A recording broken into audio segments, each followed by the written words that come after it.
Bima Pub, urahisi wa maisha. Na taratibu, lakini Ibra ataendelea na kazi zake.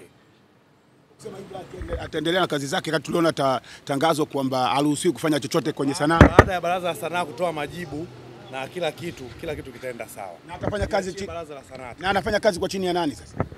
Baraza la sanaa litaeleza kila kitu. Sheria kipi kinaendelea? Kila kitu kitaelezwa na baraza la sanaa.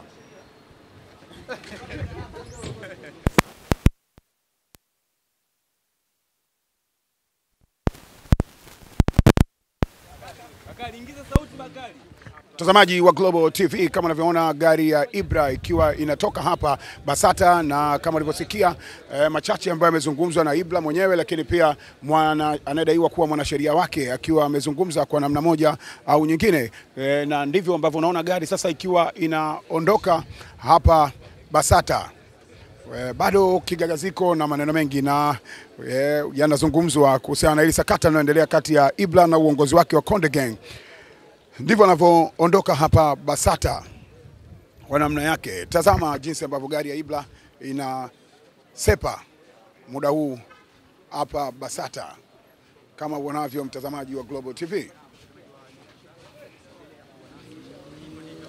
Endelea kukaa na sisi kuweza kufahamu kila kitu. Mimi naitwa Juma, mmiliki wa magari ya usafirishaji wa mizigo na abiria. Natumia Bima Pub kwa sababu inaruhusu kuweka TIN namba yangu wakati wa kununua bima.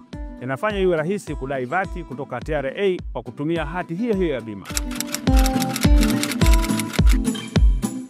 Uwezo wa kupata mkopo bwana. Hii inasaidia sana kugharimia mambo mengine ya uendeshaji hata kama bajeti inabana. Tumia Bima Pub kwa kupiga *150*51 alama ya reli, au kwa WhatsApp tuma neno Bima Pub kwenda namba 0764166066 ujipatie bima. Bima Pub, urahisi wa maisha.